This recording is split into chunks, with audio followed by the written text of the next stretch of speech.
me for this makeup of the string bag. This video is an accompaniment to the string bag pattern that you'll find on my website, this-corner.com. The links will be in the notes below. This market bag is lightweight, easy to move around. Nettle is a strong, durable fibre, making it a great natural fibre to be using for market bags. You can see this is just tall stitches that have been used in this crochet bag, and we're going to start from the base and work all our way up through the handle in one single piece. So to make this pattern, we're going to start with the magic loop in from the center, make our base, and then up through the body. We're working with 2 balls of the Himalayan nettle from Nepal. In these balls that we stock, they're a fine thread, so we're going to double these over just for extra strength and durability for the bag. And with it plied, we're going to use a 4mm hook. So if you're substituting to make this bag, a fingering weight or 4-ply yarn would be appropriate. You're going to need just some scrap yarn, just to use as a round gauge for the base, and 2 stitch markers, which we'll use at the very end of the bag. So as we move through the making of this bag, I'm not going to talk through every stitch and how to execute it. There is a foundation of knowledge that you will need in making this bag. But I'm just going to show you here how I'm making the magic loop. So I've just looped this around in my fingers, and I'm drawing that working yarn through the loop, ready to make a chain. Just how I hold it in my fingers, and I secure it with my back fingers while I get that working yarn in, ready to make that first chain. Now, if you do a double loop for your magic loop, that's quite fine. It is more secure. With the nettle, it can snag a little bit, and it doesn't glide as smooth as if you were using a cotton or a wool yarn. We'll talk more about that as we go through.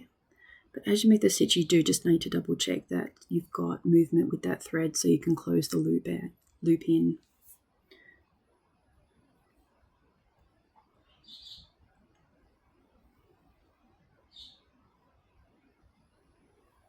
So for this first round, you're going to complete 6 double crochet stitches or 6 single crochets if you're talking in US terms. So everything here is written in UK. So you'll just need to convert that if you prefer a US term in your patterns. Double threads can be a little tricky sometimes, and with a hand spun yarn with that variation in texture in the threads can be a little tricky to identify where those stitches are once the loop is closed. So just be patient with yourself and count back on those V's to where that round is going to close. Whatever stitch marker you prefer, whether that be a claw, a light bulb, just to track the rounds, because we're working in a continuous round here. We're not using slip stitches to close. I have chosen just a white linen thread, which might not show up so well in the video, but in real life it was just fine. And all this thread is going to do is just move from front to back between the rounds. Whatever you choose, just make sure that it is fine, a contrast colour, and will move in and out of those rounds quite easily once you've done, several rounds. You don't want it to snag and have difficulty extracting it later. So round 2, we're just increasing as we go through the rounds of the base just to create a flat double crochet base. So there's increases in every stitch as you work through round 2.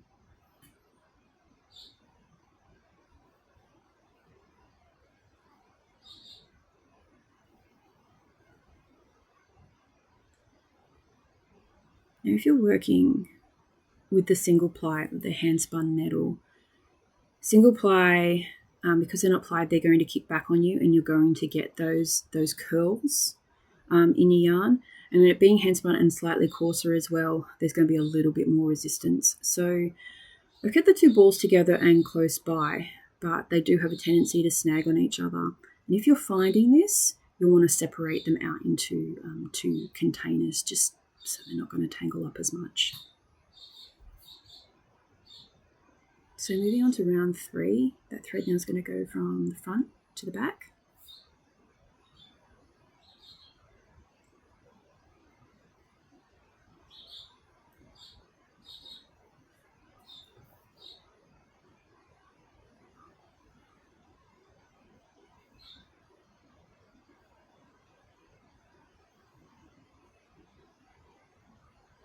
And then of course for the next round, it's now going to go from the back to the front. Making sure you've got an adequate tail on that end so you can pull it from either side when you need to at the end. You also don't want it falling out while you're working.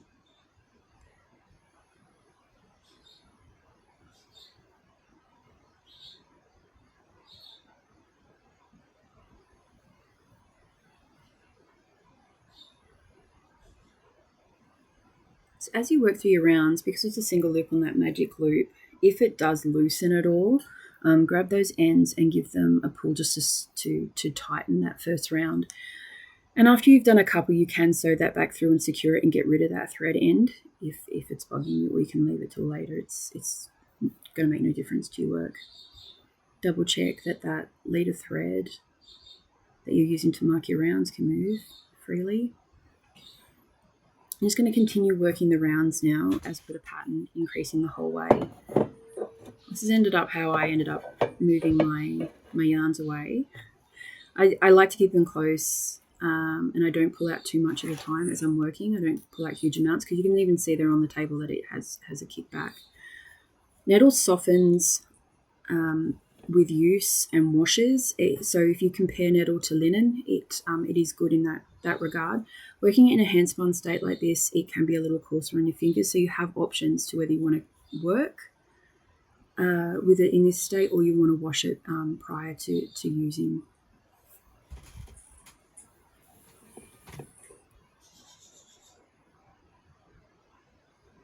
Now as the rounds start to increase, the stitches between those increases obviously spreads out. So if you're not a fan of counting between stitches or just identifying when they come along, pop in the stitch markers between each and then just crochet to each increase if that's easier, and make sure you use your thread to identify the beginning of your round.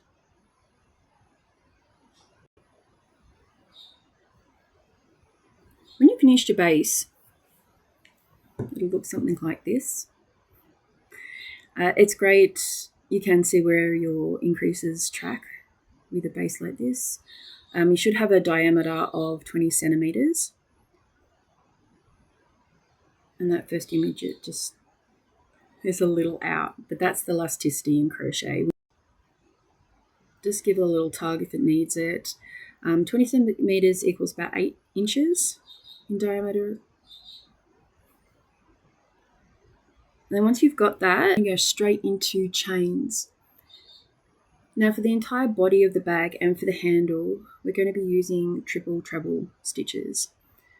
Now these are a large stitch, and you'll need 3 loops on your hook to start this stitch.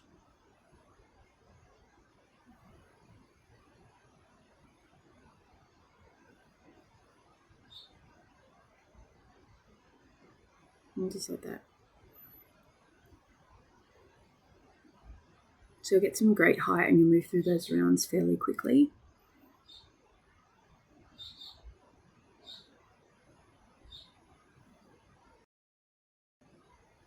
So 3 loops on the hook again.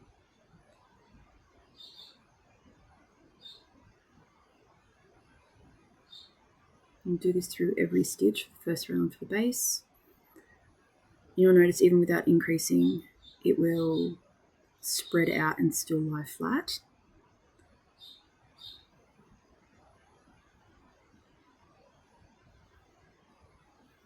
Just like that.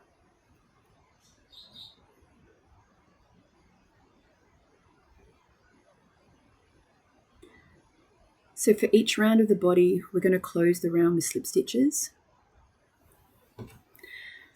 The chains for these rounds equal the stitch. So our final triple treble is going to go into the double crochet before that chain stitch.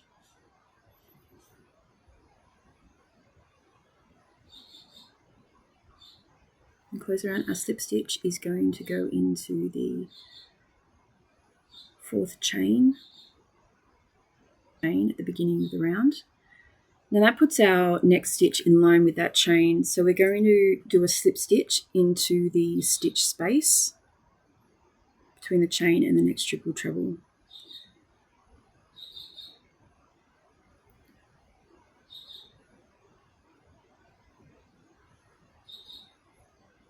Do take breaks as well if you're finding that the nettle is a little coarser on your fingers.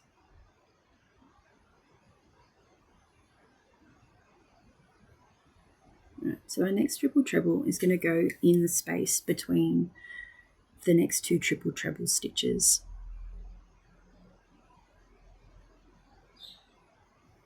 So it's into the whole space, it's not into the top loops, not into the stitch.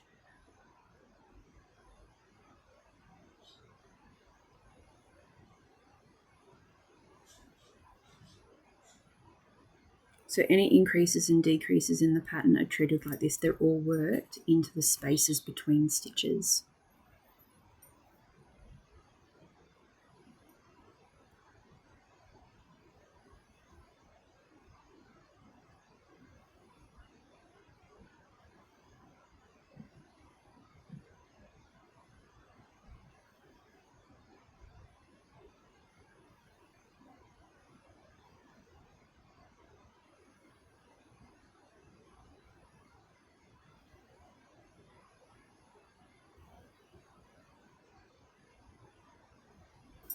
Right, so I'm just going to put a stitch marker on.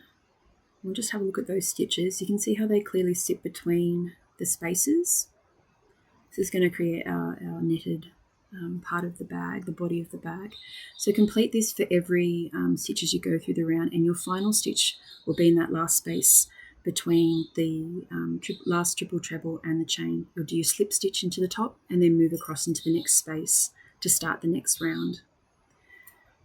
So once you've moved through the body and you've completed all rows, what you're looking here is the last round just before we move into the handle creation, and slip stitching into the top of every stitch, not between, but into the triple treble stitch.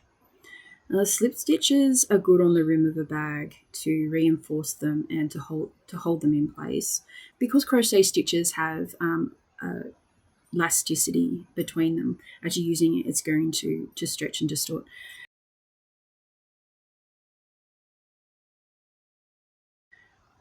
Now, you can go through and do really tight slip stitches if you want. That will hold all those stitches quite closely together. Otherwise, just lift your hook slightly to space them apart. And you can see once they're done, they're set in place. There's not a lot of movement, as opposed to this. This is a section where the slip stitches haven't been placed in. There's a lot of stretch and movement there. So but really tight. So just be careful about how tight you want to pack those slip stitches together as you work them. And do be careful around those decreases, that you don't go between them, but you just treat them as a stitch. Our handle here, this is the first row. As you can see from that slip stitch, we've gone straight into the chains. Watch out for your decreases, because with the taller stitches, they do spread apart a little more than a normal treble decrease. So for the first part of the handle, you'll see in the instructions that we're decreasing for several rows. From the bag, it tapers into a thinner portion of the handle. So we're not actually decreasing though to do that. We're going to go into the spaces and we're going to miss a space. And that creates the decrease. Otherwise it just looked a little bulky. Now to do that, the chains came straight off the last stitch of the previous row. So to maintain that smooth edging along the handle, that last triple treble stitch is not going to go into the space of the previous row. It's going to go into the top chain of the previous row, just like so. After a couple of rows, you'll start to see how those sides line up.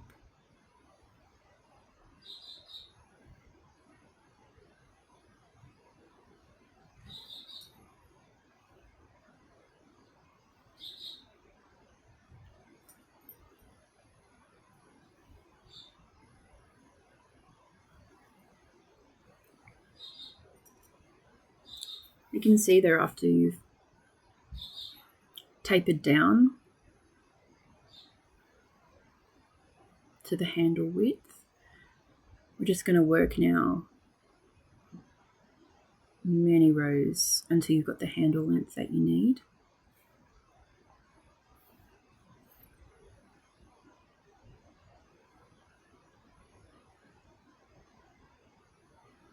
So in keeping with the same pattern, we're working between the stitches. For the handle, because we're not decreasing, the first triple treble stitch will go into the space after the chain. So it will look like an increase.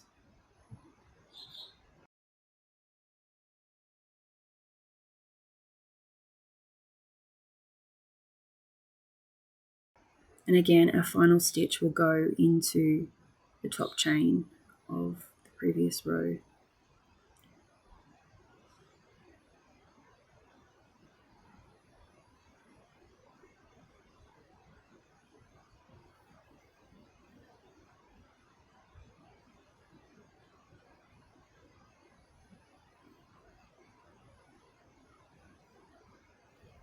So it looks something like that.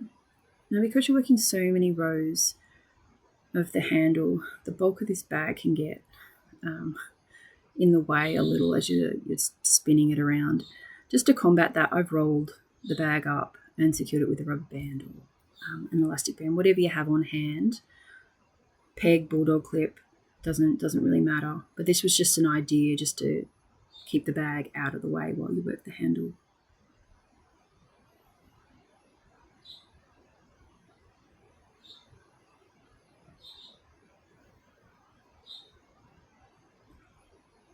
So once you've completed all the rows for the handle, we're going to need to start increasing again to mirror what had happened on the other side of the handle where it attached to the bag. So instead of just putting that final triple treble stitch into the top chain of the previous row, we're going to work the space and then work that final stitch. And by doing that, we're increasing one stitch on every row. It can be mildly problematic when that stitch is sort of sitting over part of that chain. You just have to move it aside, find that top chain and work it.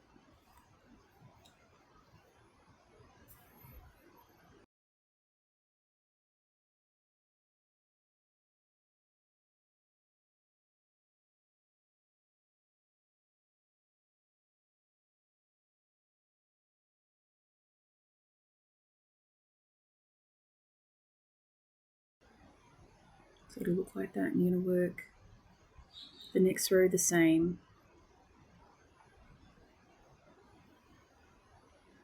And each row is increasing by one stitch. That was the first row, that's the second row we've worked. Yes. I won't see it for a couple of rows, but you can start seeing it tapering out again. And here we are, we're one row short of the same size as the other side of the handle. Because as we're working that final row of the handle, we're attaching it to the bag as well.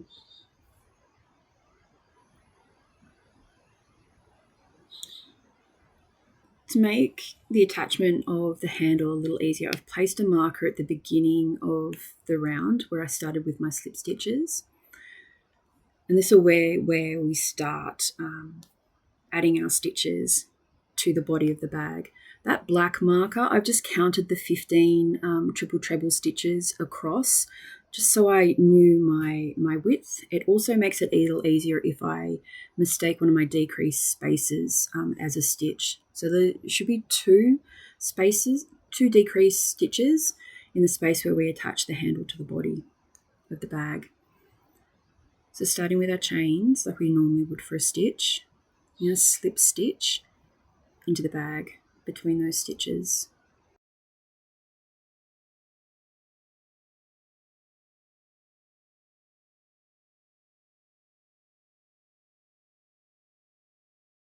And once you've attached that stitch, I'm going to move into the next space, do another slip stitch. Now that one was a decrease, so we're going into the next one. 3 loops on the hook, ready to do the next triple treble stitch. So we're following in pattern for the handle stitches between each stitch, and in between working a slip stitch into the bottom of the bag to attach it. So that's slip stitch between the next triple treble stitches on the bag.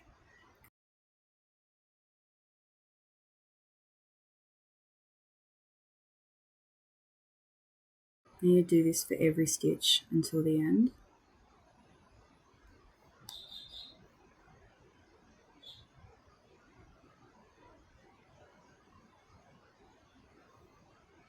So slip stitch into the next stitch. Just double check your tension on your slip stitches as you go.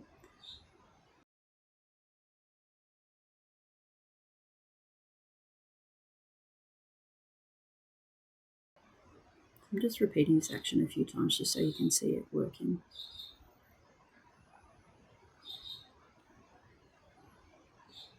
Check your tension on your slip stitch.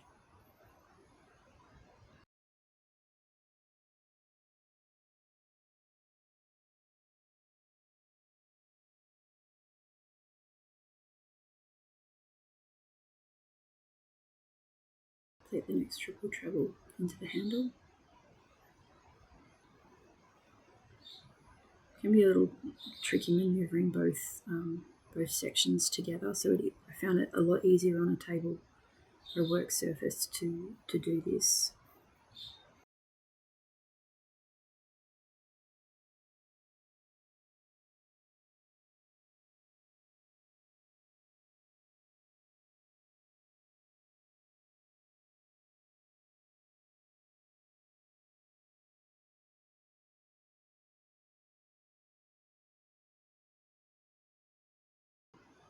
You can see it's starting to take shape there. We're about halfway through.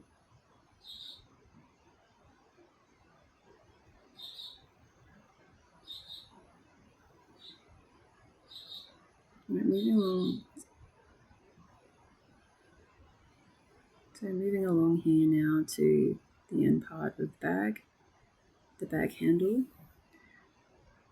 So we've got a decrease on here too. You'll have to remember to work the space between the triple treble stitches on the handle, as well as that final chain.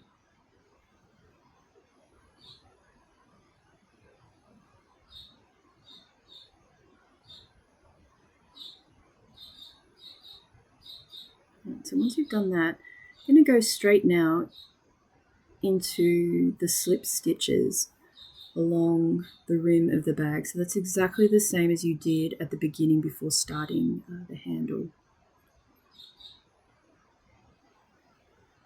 So just double check your tension on your slip stitches as you go around. And for this part, you're working into the stitch, not between the stitches.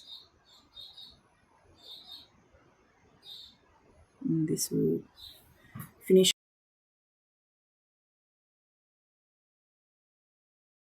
If you've chosen to use nettle fibres for this, I hope you enjoyed the process.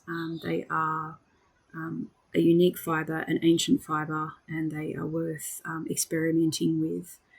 You'll get a lot back from it. So this is the handle now. You've got a nice finish to it. A little chunkier than the beginning, but a pretty seamless finish.